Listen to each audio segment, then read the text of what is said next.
வணக்கம் சகோ. விஜய் ஆண்டனி நடிப்பில் ரிலீஸ் ஆயிருக்க ஹிட்லர் படம் எப்படி இருக்குன்னு பார்க்கலாம். படத்தோடைய ஸ்டார்டிங்கில் இந்த ஹிட்லர் படத்தில் தமிழ் திராவிட சமுதாய கட்சி அப்படிங்கிற கட்சி தான் இப்போ நம்ம தமிழ்நாட்டை ஆண்டுட்டு இருக்கு. அந்த கட்சியில் முதலமைச்சருக்கு அப்புறம் அடுத்த முதலமைச்சராக ஆகிற கேண்டிடேட் யாருன்னா எம்எல்ஏ ராஜவேலு. ஆனால் இப்போ அவருக்கு மக்கள் கிட்ட நல்ல வரவேற்பு இல்லை. நிறைய ஊழல், பிளாக் மணி அப்படிங்கிற கேஸ் எல்லாம் மாட்டியிருக்காரு. இப்போ நடக்க போற எலெக்ஷன்ல எம்எல்ஏ ராஜவேலு ஜெயிச்சா மட்டும்தான் முதலமைச்சர் ஆக முடியும். எம்எல்ஏ ராஜவேலுக்கு மக்கள் கிட்ட நல்ல வரவேற்பும் நல்ல பேரும் இல்லாத காரணத்தினால எப்படியாச்சும் எலெக்ஷன்ல ஜெயிச்சே ஆகணும் அப்படிங்கிறதுனால எம்எல்ஏ அவர் இது வரைக்கும் பதுக்கி வச்சிருந்த எல்லா பிளாக் மணியையும் அவருடைய தொகுதி மக்களுக்கு பணத்தை பட்டுவாடா பண்ணி இந்த எலெக்ஷன்ல எப்படியாச்சும் ஜெயிச்சே ஆகணும் அப்படின்னு இந்த பிளாக் மணியை பிட்டா மக்களுக்கு டிஸ்ட்ரிபியூட் பண்ண அவங்க ஆளுங்களை வச்சு அனுப்புறாங்க. அப்படி அனுப்பின பணம் எதுவுமே மக்கள் கிட்ட போய் சேரல. அதை நடுவுல யாரோ கொள்ளடிச்சிடறாங்க. பணத்தை கொள்ளடிச்சது மட்டும் இல்லாம அந்த பணத்தை எடுத்துட்டு போன ஆட்களையும் துப்பாக்கியால யாரோ ஷூட் பண்ணி கொலை பண்றாங்க.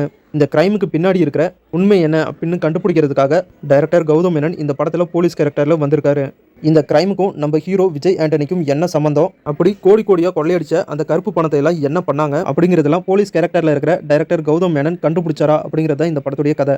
இந்த படத்துடைய கதையை நீங்க நிறைய படத்துல பார்த்திருப்பீங்க. அதாங்க இருக்கிறவங்க இருந்து பிடிங்கி இல்லாதவனுக்கு தரது. அது மட்டும் இல்லாம டைரக்டர் சங்கர் டைரக்ஷன்ல ஆக்ஷன் கிங் அர்ஜுன் நடிப்புல ரிலீஸ் ஆன ஜென்டில் மேன் படம், அது மட்டும் இல்லாம விஷால் நடிப்புல ரிலீஸ் ஆன கத்தி சண்டை படம், அதுலயும் இதே மாதிரி கான்செப்ட் தான். இது வரைக்கும் நிறைய படங்கள்ல வந்த அதே கான்செப்ட், அதே கதை தான். ஆனாலும் டைரக்டர் சேம் கதையா இருந்தாலும் நமக்கு போர் அடிக்காத அளவுக்கு இன்ட்ரெஸ்டா எடுத்திருக்காரு. ஆஹா ஓஹோன்னு சொல்ல முடியாது, ஆனாலும் ஒரு டீசென்ட் வாட்சான படமா இந்த ஹிட்லர் படத்தை எடுத்திருக்காங்க. சுருக்கமா சொல்லணும்னா ஒரு தடவை பாக்குற மாதிரியான ஒரு டீசென்டான படம். படத்துல என்ன சொல்லியிருக்காங்கன்னா, நமக்கு ஏதாவது நடந்தா அதை நாம தான் பாத்துக்கணும், அடுத்தவங்க வந்து நம்மளை பார்த்துப்பாங்கன்னு எதிர்பார்க்க கூடாது அப்படிங்கிற மாதிரி ஒரு சூப்பரான சோசியல் மெசேஜும் சொல்லியிருக்காங்க. வழக்கமா விஜய் ஆண்டனி படங்களை என்ன எதிர்பார்ப்பீங்களோ அதுவும் இந்த படத்துல இருக்கு. ஹிட்லர் படம் ஒரு தடவை பார்க்குற மாதிரியான ஒரு டீசென்டான படம், அவ்வளவுதாங்க. வீடியோ பிடிச்சா லைக் பண்ணுங்க, தொடர்ந்து நம்ம சேனலுக்கு சப்போர்ட் பண்ணுங்க, சப்ஸ்கிரைப் பண்ணுங்க. தேங்க்யூ.